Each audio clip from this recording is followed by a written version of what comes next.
एक 15 साल का ड्रॉप आउट डिस्कॉर्ड पे एक गेमिंग सर्वर चलाता था, पर धीरे धीरे ये एक क्रिमिनल सर्वर में बदल गया जो सातों कॉन्टिनेंट में विक्टिम को टारगेट करने लगा, जिसमें 10 से 18 साल तक के बच्चे भी थे। और ये सारी चीज़ें डिस्कॉर्ड पर हैंडल हो रहा था। इस कहानी का शुरुआत होता है 13 मई 2015 को, जब जेसन सिट्रन और स्टैनिस्लाव ने डिस्कॉर्ड लॉन्च किया। तब उनके दिमाग में बिल्कुल भी नहीं था कि वो डार्क वेब जैसा कुछ बनाएंगे, बल्कि उनका गोल सिंपल था, गेमर की कम्युनिकेशन प्रॉब्लम को सॉल्व करना। जेसन सिट्रन पहले भी एक कंपनी बनाए थे, ओपनफिंट, जो उन्होंने 104 मिलियन डॉलर में बेच दिया था। उसके बाद उन्होंने एक और नई कंपनी बनाई, हैमर एंड सिजल, जो पहले गेम बनाती थी, लेकिन उनका गेम फेस फॉरएवर फ्लॉप हो गया। पर उस प्रोजेक्ट के दौरान उन्होंने एक चीज़ नोटिस किया, गेमर के लिए वॉइस चैट करना बहुत ही मुश्किल था।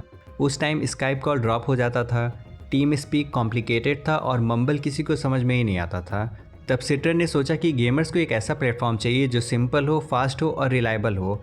इसी आइडिया के बेस पे डिस्कॉर्ड बना। जल्द ही डिस्कॉर्ड ट्विच स्ट्रीमर के थ्रू वायरल हो गया। 2016 में 11 मिलियन यूज़र आ गए, 2017 में 45 मिलियन और 2018 में 130 मिलियन। डिस्कॉर्ड के अंदर काफ़ी ढेर सारे फीचर हैं और सबसे यूनिक पार्ट है उनका सर्वर सिस्टम। हर सर्वर एक अलग दुनिया जैसा है, अपना रूल, अपना कल्चर, अपना मिनी गवर्नमेंट। और अगर तुम्हें किसी सर्वर का इनवाइट लिंक ना मिले तो तुम्हें उसका एग्जिस्टेंस तक नहीं पता चलेगा। यही वो इनविजुअल वॉल है जहाँ से डिस्कॉर्ड और डार्क वेब का कंपैरिजन शुरू होता है। हर यूज़र एक यूज़र नेम और टैग से पहचाना जाता है और हर सर्वर में वो चाहे तो अपना नाम अलग रख सकता है। एक ही इंसान 3 अलग सर्वर में 3 अलग आइडेंटिटी ले सकता है।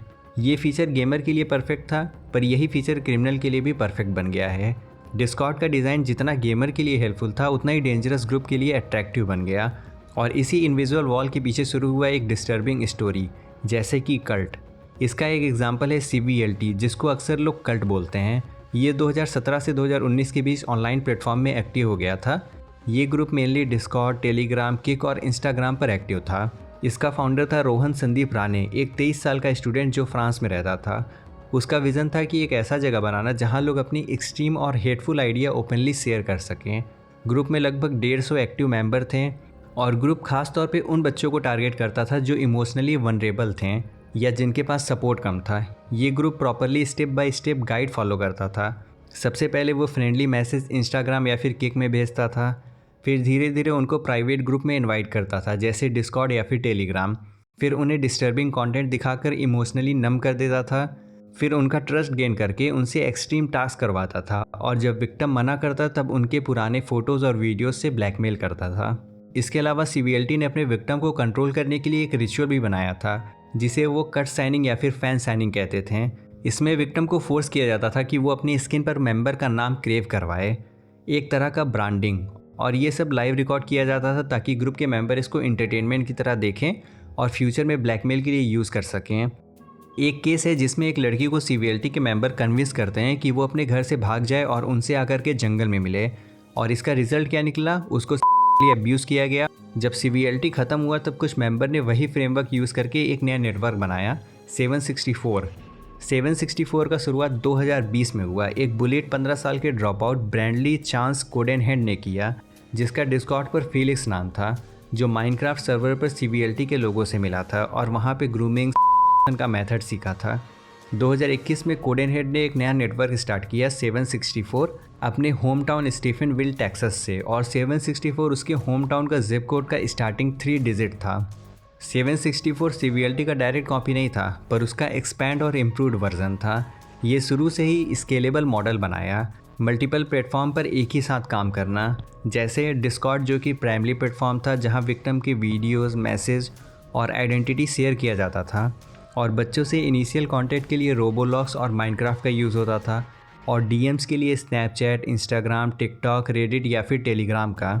इसी फ्रैगमेंटेड ऐप की वजह से इन्वेस्टिगेशन बहुत ही मुश्किल हो गई थी, क्योंकि हर प्लेटफॉर्म का अपना एक छोटा रोल था। इससे रिलेटेड एक केस भी है। एक 764 का मेंबर एक लड़की से रोबोलॉक्स में मिलता है जो कनेक्टिकट में रहती थी। फिर वो डिस्कॉर्ड पर उससे रेगुलर बातें करने लगा। पहले वो अपने आप को रोमांटिक और केयरिंग दिखा रहा था, फिर वो लड़की को एक्सप्लिसिट फ़ोटो और वीडियोस बनाने के लिए बोलने लगा। जब लड़की मना करती तो उसको वो धमकी देता है। ये पैटर्न FBI और लोकल पुलिस रिपोर्ट में क्लियरली डॉक्यूमेंटेड है।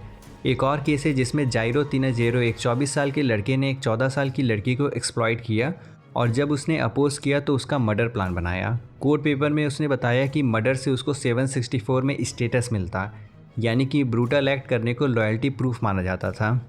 लॉ इन्फोर्समेंट ने ओरिजिनल 764 लीडर ब्रैडली कोडेनहेड को अगस्त 2021 में अरेस्ट कर लिया और 2023 में उसको लंबी सेंटेंस मिली, पर लीडरशिप दूसरे लोगों के पास शिफ्ट हो गया, जैसे कि प्रशांत नेपाल और लियोनिडस वेरागियानिस जैसे लोगों ने कोर रोल संभाला। 2025 तक लॉ इन्फोर्समेंट ने कंफर्म किया कि 764 के victim US, Canada, Australia, Europe और साउथ अमेरिका तक मिले। पर CBLT और 764 अकेला नहीं था। डिस्कॉर्ड पर एक पूरी अंडरग्राउंड इकोनॉमी डेवलप हो गई थी। जून 2022 में अवस्थ के रिसर्चर ने एक शॉकिंग डिस्कवरी की, जिसमें उन्होंने देखा कि एक सर्वर था जहां पे लूनर नाम का मालवेयर सेल हो रहा था। और सबसे शॉकिंग बात यह थी कि सेलर 11 से 16 साल के टीनेजर यानी कि माइनर्स थे। सर्वर में 1500 से ज़्यादा मेंबर्स थे, जिसमें 60 से 100 लोग क्लाइंट थे, मतलब उन्होंने पैसा दिया था मालवेयर बिल्डर एक्सेस करने के लिए। लूनर का क्रिएटर नेक्स्ट नाम से ऑपरेट करता था और वो मालवेयर के बिल्डर टूल का एक्सेस सिर्फ 5 से 25 में बेचता था। प्राइस कम रखा गया था ताकि माइनर अफोर्ड कर सकें।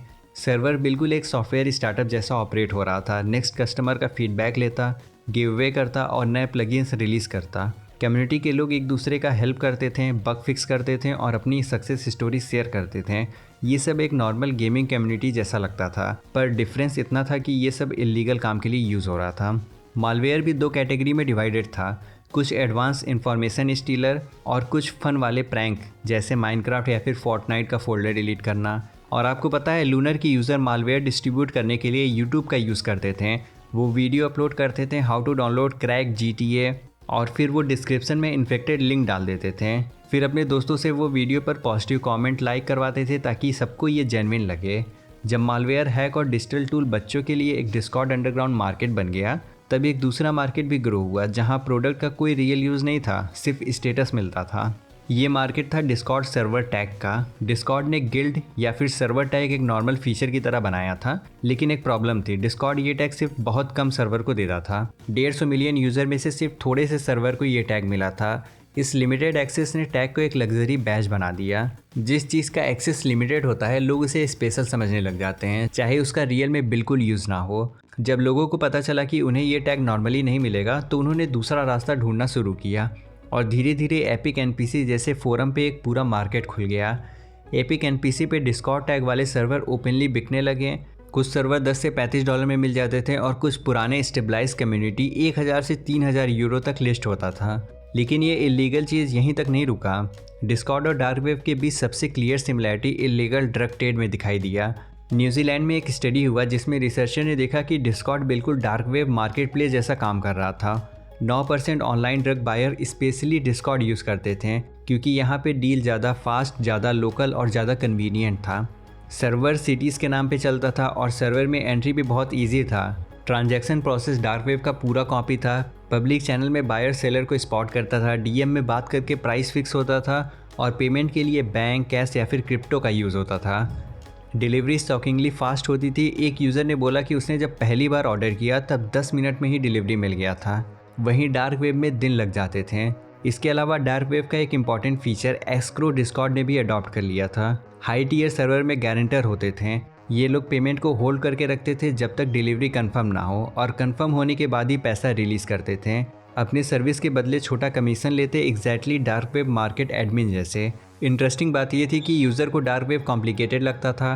टॉर, इंक्रिप्शन, ऑप्सेक सब मुश्किल चीज़ें थी। वहीं डिस्कॉर्ड उनके लिए ईजी था, फेमिलियर था और सिंपल था। गेमिंग ऐप का मास्क था, पर पीछे dark web style distribution system चल रहा था। तो सवाल ये है कि अब डिस्कॉर्ड क्या कर रहा है। डिस्कॉर्ड ने ट्रस्ट और सेफ्टी टीम बनाई है, रिपोर्टिंग टूल ऐड किया है, मॉडरेशन सिस्टम इम्प्रूव किया गया है, लॉ इन्फोर्समेंट के साथ कॉपरेशन भी है, पर चैलेंज बड़ा है। प्राइवेट सर्वर है, एंड टू एंड इंक्रिप्शन है, स्केल बहुत बड़ा है। प्लेटफॉर्म फ्रीडम और यूज़र सेफ्टी के बीच बैलेंस बनाना मुश्किल है। अगर ज़्यादा कंट्रोल लगाया गया तो प्राइवेसी ख़त्म हो जाती है और अगर कम कर दिया गया तो गलत काम में यूज़ होने लगता है। ये सिर्फ डिस्कॉर्ड का प्रॉब्लम नहीं है, हर प्लेटफॉर्म का यही हाल है। तो होपफुली आपको वीडियो अच्छा लगा हो तो चैनल को सब्सक्राइब करना ना भूलें। Thanks for watching.